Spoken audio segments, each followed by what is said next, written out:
Então, vamos agora, alunos, dar prosseguimento à quarta e última parte desses vídeos, tá? O que nós vamos falar agora? Nós vamos falar sobre produção e custo, que na verdade, compreende a teoria da oferta, né? Que está implícito essas duas, teoria da firma e dos custos. Então, a gente vai ver conceito básico, né? A produção de fator de custo fixo e variável, né? A questão do curto prazo, como ela ocorre, e na produção de longo prazo. Bom, a curva da oferta, então, ela compreende a teoria da firma, né? E aí nós temos a teoria da produção, né? Que quer dizer o quê? Ela está relacionada com a quantidade produzida e a quantidade do insumo. Então, essa teoria da produção, ela diz quanto eu uso de insumo e quanto eu produzo de bens e serviços. E a teoria do custo de produção, ela está relacionada com o quê? Com o preço dessas matérias-primas, desses fatores de produção, mão de obra, capital, né, terra e principalmente a questão da gestão. Então, são esses custos que envolvem a produção na oferta.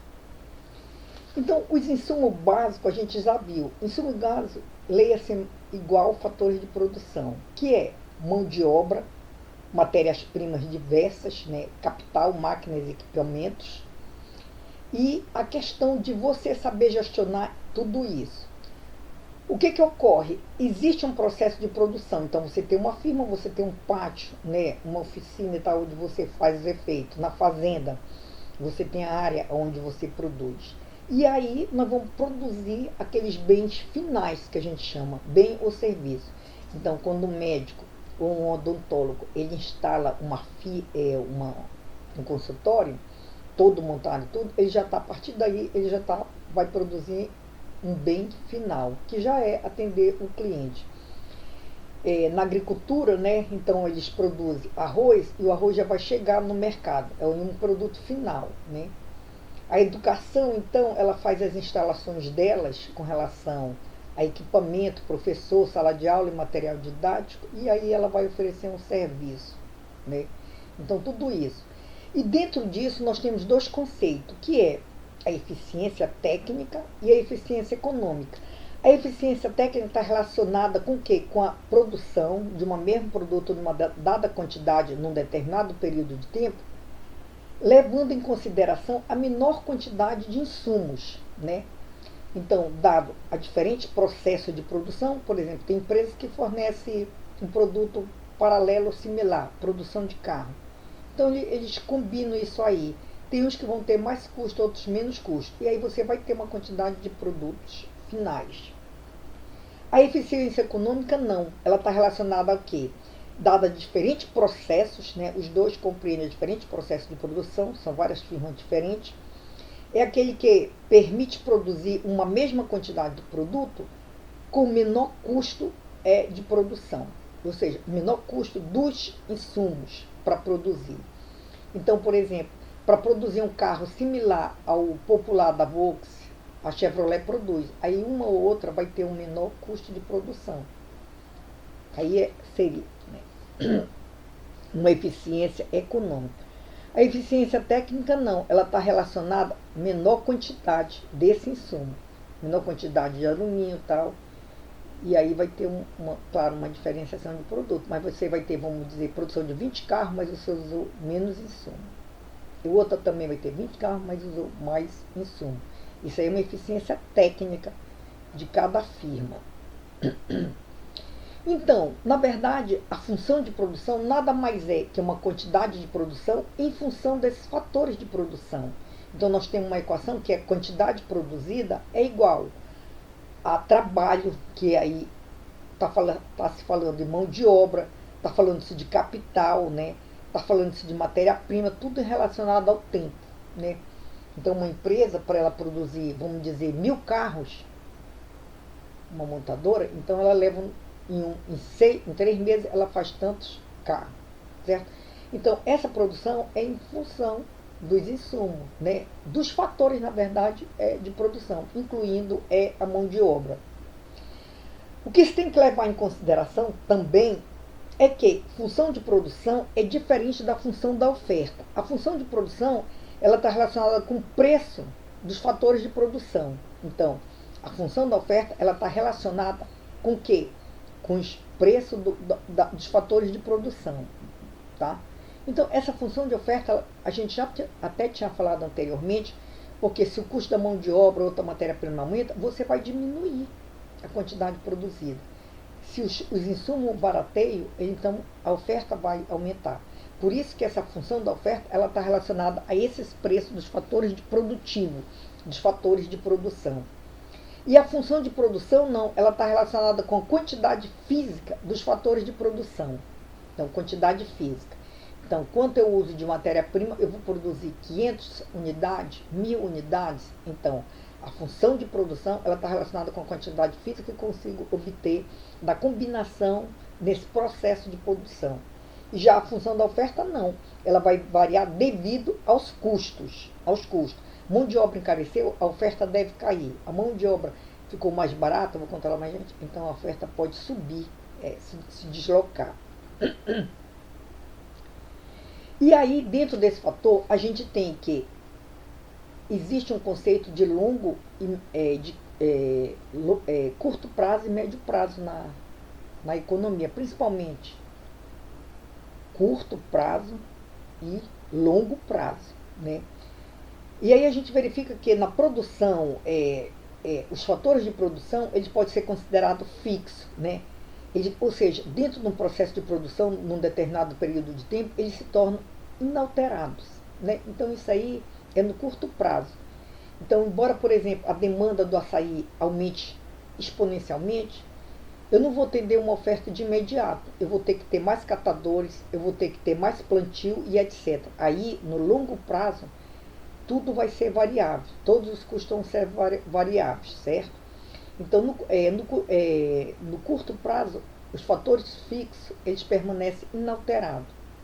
Tá? Eu posso até aumentar a produção por eficiência técnica, por tecnologia e tal, mas existe um fator fixo aí que ele não é alterado, é o mesmo valor. Os fatores de produção variável não, se alteram conforme a quantidade produzida varia. Então, por exemplo, se fosse só colher, vamos dizer, o açaí, coletar, aí eu posso aumentar o número de coletores, e aí eu teria uma produção maior, vamos dizer, chegar em locais mais difíceis de acesso para coletar esse produto, tá certo? Aí seria utilizando mão de obra. Vocês verificam que quando uma empresa, uma firma, ela fica difícil, né, de produzir, assim, os custos estão muito altos, eles demitem logo mão de obra, vão fechando uma unidade, etc. Então, no curto prazo, o que se considera? Período no qual existe pelo menos um fator de produção fixo, ou seja, um exemplo clássico aí é a terra. Geralmente é um fator fixo de produção. Então, se em 10 hectares eu planto 3 toneladas de soja, no curto prazo eu não posso aumentar para 5 toneladas, só se houver muito investimento em termos de capital, máquinas, etc. Porque no longo prazo, para mim aumentar, vamos dizer, dobrar essa produção para 6 toneladas, eu vou ter que aumentar a área, eu vou ter que contratar mais gente, certo? Então, no curto prazo, não dá para mim aumentar tão grande uma demanda assim. Embora eu queira ofertar, e existe uma demanda, eu não posso ofertar. Porque você tem que se reorganizar, né? E isso aí leva um prazo. Organização de terra, contratar pessoas mais, preparar a terra e tal. Então, no curto prazo, a gente considera que existe pelo menos um fator fixo, que ele não pode ser alterado. E a quantidade pode até aumentar um pouco, diminuir, mas eu não mexo no fator de produção fixo. E no longo prazo, a gente vai dizer que todos os fatores, eles vão variar, né? Custo fixo, então não vai existir praticamente aí a questão de por quê. Para mim, eu vejo que o mercado está tendendo a uma compra maior de soja, né, que foi esse exemplo que eu usei, então dos 10 hectares que produzia 6, eu vou produzir mais 6 toneladas, eu vou ter que comprar no mínimo, dobrar essa terra, né? Ou então contratar mais mão de obra, máquinas e equipamento para dobrar isso. Mas se eu ficar nesse limite dessa terra, 10, eu aumento até um certo tempo. Depois essa produção cai e ela se torna ineficiente. Por isso que no longo prazo, todos os fatores de produção, a gente considera eles variáveis. Praticamente não existe custo fixo, eles são variáveis. O que mais que a gente pode dizer? Vocês vão verificar no livro aí, nesse capítulo 4, 5, que vem em sequência, né, que tem o custo de produção, nós vamos ver que uma produção total, né, que é a teoria da produção e dos custos, nós temos que a produção total nada mais é de tudo aquilo que foi produzido em termos de bem e serviço durante um determinado período de tempo. Então, produção total é igual a quantidade de produto. Então, se eu tenho uma firma que produz, vamos dizer, boné, em um ano eu produzo 2.000 bonés ou mais. Sim. Então, a produção total nada mais é que a quantidade produzida do bem ou serviço. E o produto médio nada mais é que essa produção total dividido pela quantidade. Se for a mão de obra, eu posso daí tirar, né, o produto médio da mão de obra. O produto médio da mão de obra. Se for a questão do capital, eu divido a produção total pelo capital. Então, o produto médio nada mais é que eu pegar essa produção total de produtos que eu tenho, né? E aí dividir pelos fatores de produção. Ou, no caso, eu quero considerar a mão de obra, divido pela mão de obra.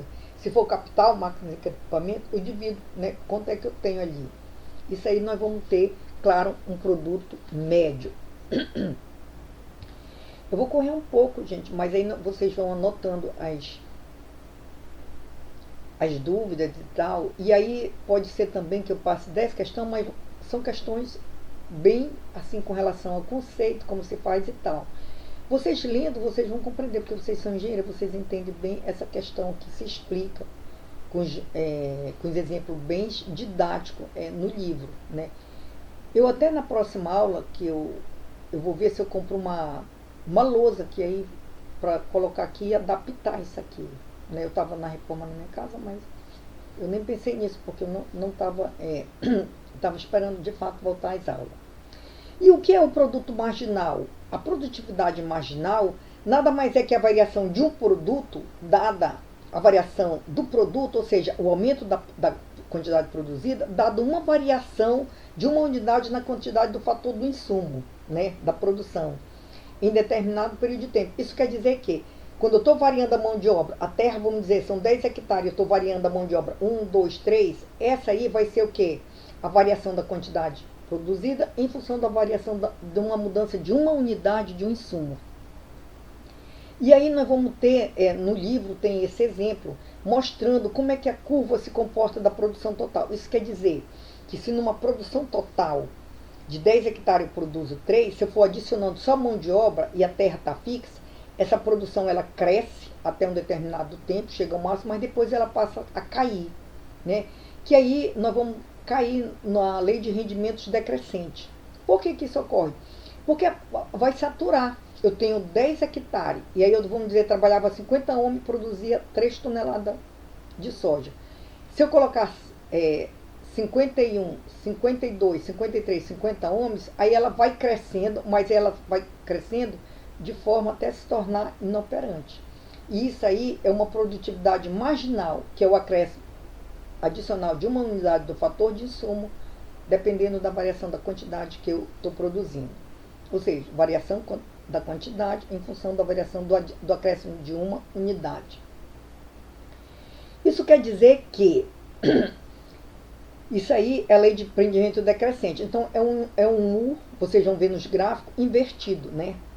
A lei dos rendimentos, ela cresce, depois ela decresce. Então, aí vai bater na lei dos rendimentos decrescentes, que aumentar o fator variável, né? Geralmente a mão de obra, aqui eu tenho um fator fixo, 10 hectares, aí vou aumentando. Mão de obra 50, 51, 52, então ela cresce a produção, né, total, mas depois ela cai. Por quê? Vai ter gente lá que vai estar ociosa se eu chegar a 100 funcionários. Vocês entendem? Então, o aumento do fator da variável, sendo dado uma quantidade de um fator fixo, no caso a terra eu considerei, então a produção marginal do fator variável, ela cresce até certo ponto. E a partir daí ela decresce, até tornar-se negativa, né? E essa atividade agrícola é um exemplo bem. Essa lei ela só é válida se for mantido um fator fixo. Portanto, isso aí vale para no curto prazo. No curto prazo, a gente tem que um fator fixo, né? pelo menos um fator de produção ele é fixo, os outros vão variar para aumentar a quantidade. E é por isso que ela se torna a lei dos rendimentos decrescente. Bom, e o que é isoquanta? Isoquanta significa igual quantidade. Então, eu tenho várias curvas de isoquanta, ou um mapa de isoquanta, isso também está bem representado no livro, né? Que nada mais é que a combinação de fatores de produção, X e Y, né? Em que eu vou ter uma quantidade produzida de 1.000, 2.000 e 3.000. E aí o produtor vai dizer, dependendo, claro, do preço dos insumos que ele precisa para produzir, ele vai escolher em qual curva ele vai se localizar. Isso quer dizer que a escolha de uma isoquanta significa igual quantidade, né? Produzir igual quantidade. Então eu produzo 1.000 quantidades, combinando mão de obra e, vamos dizer, capital fixo, máquina, que não dizer, eu produzo 1.000, mais lá em cima eu produzo 2.000 unidades, depois 3.000. Então, essa escolha de uma isoquanta por parte do produtor, da firma, né, da empresa, ela corresponde à escolha que o fornecedor deseja produzir, dependendo dos custos de produção e, claro, da demanda do produto. Se existe demanda e o custo está compensando, eu vou produzir 3.000 unidades, senão eu caio para 2. Em crise, geralmente, você diminui. Então, dentro desse contexto da lei de rendimento decrescente, nós temos aí a rendimento de escala ou economia de escala, que nada mais é que nós vamos analisar as vantagens e desvantagens que existe da empresa, que ela tem no longo prazo, né, claro, em aumentar a sua dimensão, ou seja, o seu tamanho, demandando mais fatores de produção. Isso quer dizer o quê? Que o rendimento ele pode ser crescente, esse rendimento ele pode ser decrescente e esse rendimento ele pode ser constante. Esse rendimento decrescente, ele quer dizer o quê? Que quando eu aumento em 10% um dos fatores do fator de produção, vamos dizer, eu aumento 10% da mão de obra, a quantidade, ou mesmo a quantidade de capital, máquinas e equipamento, implica um aumento de mais de 10% na produção. Ou seja, o rendimento crescente quer dizer que eu dou um aumento menor nos fatores de produção, pode ser mão de obra, o capital e etc., de 10% ou 15%. Mas o total de produção que eu vou ter, em termos de rendimento, vai ser maior, vai ser mais do que esse valor que eu dei, 10 ou 15. Então, isso aí é considerado rendimento de escala crescente. O rendimento decrescente é o contrário, quando você dá um aumento no fator de produção, de um dos fatores de produção, variável, custo fixo, vamos dizer, mão de obra, né? Na mesma, e a produção ela cresce numa proporção menor. Então, eu dou 15%, eu vou aumentar 15% a minha produção da mão de obra para produzir boné. Mas a minha produção ela vai aumentar 10%, 9%. Sim. Então, ela está produzindo, em termos de proporção, menor do que eu estou dando o aumento do fator de produção. Isso aí é considerado um rendimento decrescente. Finalmente, nós temos o rendimento constante de escala. São todos os fatores de produção crescem na mesma proporção. Isso aí vai empatar, 10 e 10 igual a 1. Por exemplo, eu dou 10% de aumento nos fatores de produção, eu aumento minha mão de obra, aumento matéria-prima, linha e tal para fazer o boné, né? E aí aumenta, a minha produção aumenta de forma igual, 10%. Então, isso aí é uma forma de rendimento constante de escala. Então, crescente, eu dou um aumento e a produção, em termos de proporção, é maior. 10 aumenta 15. A decrescente, eu dou 10, 12, ela cresce só 6, ou não, menor. E a constante, eu dou 10, ela vai corresponder a um aumento de produção igual. Tá? E, finalmente, em termos de custo de produção, a gente tem 10 minutos, mas eu quero depois que vocês verifiquem a estrutura de mercado. Se der, gente, eu vou produzir mais um vídeo, mas o ideal é ser só 4 e vocês procurarem ler e trazer essas indagações para mim. Os questionamentos, eles não são difíceis, é só para você ter uma ideia de como relaciona a questão da microeconomia, quem são os agentes, né, os fatores de produção, os rendimentos, né, receita, que é igual. Quanto é a receita total, né, que nada mais é que é preço vezes quantidade, a questão do lucro, que lucro é receita total menos custo total. Esses conceitos que são simples, porque vocês estão dentro de uma firma e dentro do agente econômico. Enquanto nós, agentes demandantes, desses bens e consumo. Aqui nós vamos ver o conceito assim de externalidade, custo contábeis, né, e maximização do lucro. Na verdade, existe uma avaliação, quem faz elaboração e análise de projeto, que é uma disciplina, né, que é dada na economia, né, é dada também, acredito, na administração e talvez na contabilidade. Você avalia financeiramente como é que uma empresa ela se comporta. É uma especificação da empresa, uma avaliação. Eu digo que essa empresa ela é privada, né? Então, o aumento da produção de um determinado bem, vamos dizer, automóvel. Aí eu estou fazendo uma avaliação aí financeira, como é que isso ocorre. A avaliação social, ela envolve os custos ou benefícios para uma sociedade como um todo. Então, ela é derivada da produção da própria empresa. No caso, por exemplo, do carro, os carros anteriores, eles tinham menos tecnologia, eles produziam muita poluição. Hoje, procura-se fabricar esses carros de modo que o custo de poluição seja menor. Ou seja, existe um benefício, que é isso que se chama de externalidade positiva, é quando a empresa procura produzir com esses custos que a gente diz ambientais. Por exemplo, queimar demais, eu vou plantar, mas eu vou queimar a floresta e vai afetar a população que está perto por causa do ar poluente demais. Isso está errado. Não é que está errado. Hoje não se aceita mais isso. Por isso que eles falam em produção limpa. E essa externalidade ela pode ser positiva ou negativa. Se vem uma empresa e ela vai se instalar naquele determinado ambiente, e aí ela é grande e vamos dizer, criar casas bem saudáveis para os seus funcionários, vai criar parque ali ao redor, então vai beneficiar a sociedade. Isso aí é uma externalidade positiva. Agora, se vem assim uma empresa, vamos dizer um matador, um frigorífico, e aí ele contamina o rio, isso aí é um custo para a sociedade. Então, isso aí é uma externalidade negativa. Então, isso aí é feita uma avaliação social. Quando eu faço uma avaliação privada, eu estou vendo a empresa ali com relação específica, o benefício dela, para ela e tal. Dela aumentar a produção de carro, de notebook, de bonés, que eu falei, etc., de soja. Mas quando é uma avaliação social, eu quero ver os custos, as externalidades que ela pode ocorrer, de forma que ela vai beneficiar ou prejudicar o seu coletivo, a sociedade. Então, se uma frigorífico, ele se instala numa determinada região, geralmente ele se instala próximo, mas tem aquela questão do cheiro, do odor, né? O caso específico aí é a questão de Marituba, desse lixo, né, aberto. Isso aí é uma externalidade negativa, afeta a população todinha, inclusive a saúde, o solo, a água e etc. Então, isso é uma externalidade. Então, os projetos, via de regra, ele tem que ter essa avaliação social. Por isso que hoje as empresas, né, eles solicita essa questão de licença ambiental. Embora se sabe que haja muito de respeito.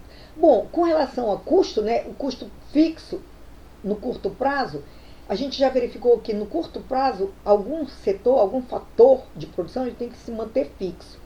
Embora a produção varia, né? Por exemplo, por meio de tecnologia. Eu 10 hectares plantando soja, eu vou ter uma produção, vamos dizer, de 3 mil hectares. 3 mil toneladas. É pouco, né?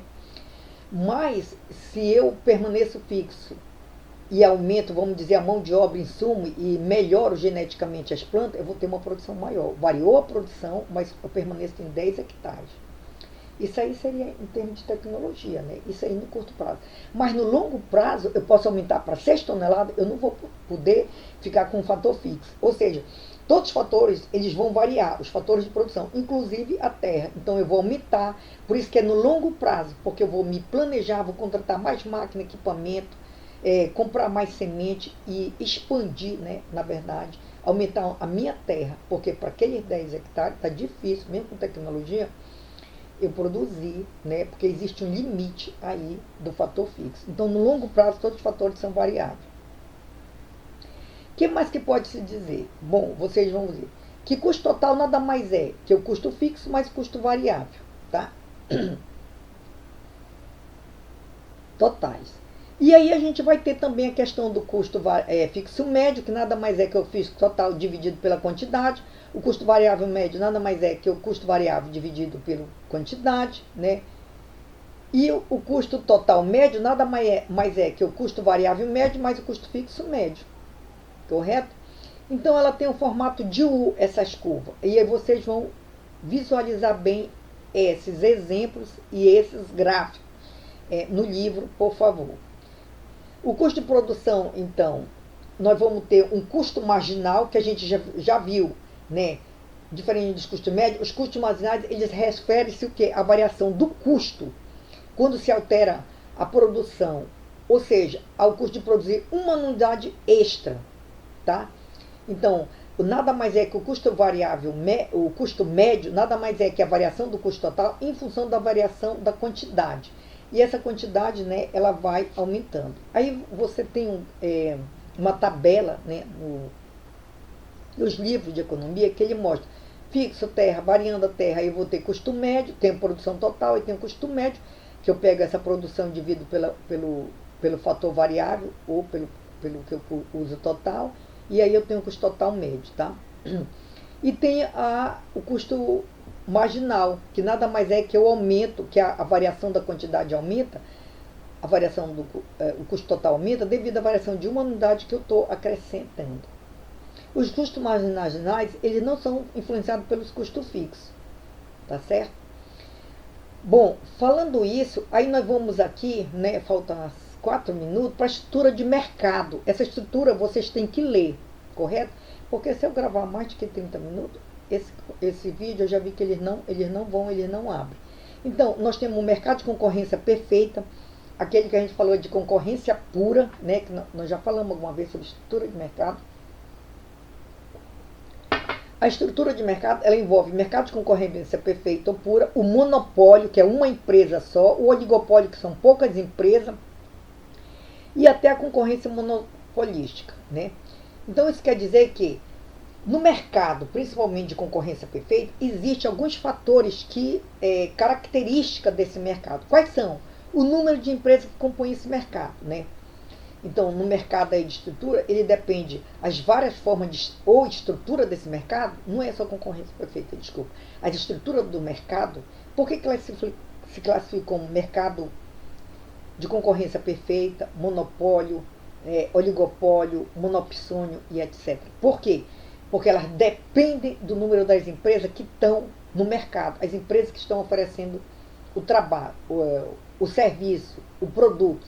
Exemplo, os carros, né? Produção de carro. Tem Chevrolet, Volks, não sei o que e tal. Agora abriram para concorrer Mercedes, Volks, Toyota e tal. Então, a gente verifica que para mais de 200 milhões de brasileiros, nós temos poucas empresas oferecendo esse produto. O tipo de produto, qual é o tipo de produto que essa empresa fornece? Ou seja, o bem ou serviço que essa empresa produz. As firmas fabricam produtos idênticos ou diferenciados. A gente vê que, basicamente, eles são idênticos, quase idênticos, ou quase substituto perfeito, né? Você comprar um carro popular da Volks, um carro popular da Chevrolet, a variação é pouca, aí 2, 3 mil diferenças. Que eles vão dar uma opção aí para você escolher. E se existe ou não barreiras a esse acesso. Então, em linhas gerais, o mercado, né, os mercados de monopólio, concorrência perfeita, eles dependem dessas 3 características. O número da empresa que está atuando no mercado, o tipo de produto, né, se eles são iguais ou não, se eles são diferenciados e tal, e se existe barreira para mim entrar nesse mercado. Ou seja, não é qualquer firma que pode se instalar, não. Uma empresa de monopólio, ela tem uma estrutura muito grande. Não é uma empresa que vai entrar para quebrar o monopólio aí da energia, da água e etc. Então eu quero que vocês verifiquem principalmente as características da concorrência pura ou perfeita, tá? E a gente vai falar aqui, basicamente, que o lucro máximo, né, o lucro que todas as empresas elas desejam lucro. Então, quando a receita marginal for igual ao custo marginal, nós temos o lucro máximo, tá? E graficamente isso aí está representado. Receita marginal é igual ao custo marginal, ocorre a maximização do lucro da empresa. E aí você vai ver que vai existir um lucro normal, né? Quem vai ter geralmente lucro máximo são as empresas que são monopolistas, tá? as outras vão ter um custo normal, ou seja, elas vão produzir, vão cobrir, né, o custo de oportunidade daquele empresário ou empresa que aplicou numa determinada firma a sua atuação. Bom, finalmente, né, nós temos um monopólio, tá? O oligopólio, eu já falei do oligopólio, a questão do telefone, dos carros, né? O monopólio é só uma empresa e concorrência perfeita são várias empresas. Existe aí, né, a questão de um oligopólio concentrado, é o pequeno número de empresas que eu citei, né, carro e telefone, é o que mais pode. E o oligopólio competitivo é um pequeno número de empresas que dominam o setor, com muitas empresas. Por exemplo, essas empresas que elas fabricam de roupa, que elas fabricam jeans, né, não são muitas empresas, mas os produtos são basicamente iguais. E elas dominam, até num certo tempo, elas vão ter pouca diferenciação. Mas se eu comprar uma calça jeans, alguns aí eles se mudam até pela marca, uma marca cara. Né? Aí você, uma calça jeans que custa 400, 500 reais. E as outras jeans que são bem parecidas, iguais, não é falso. Elas estão concorrendo aí, as pessoas estão concorrendo, as empresas de produção, que é uma calça jeans muito igual. Então faz eu comprar uma como outra. Claro que se eu tenho uma calça de marca, isso aí depende da preferência do consumidor e da disponibilidade da renda dele, que a renda é uma restrição para o consumidor.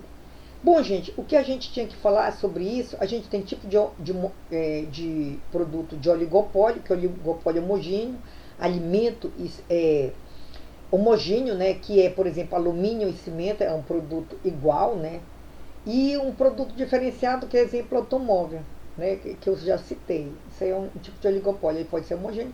Cimento ele diz que ele é igual, e alumínio também. Né.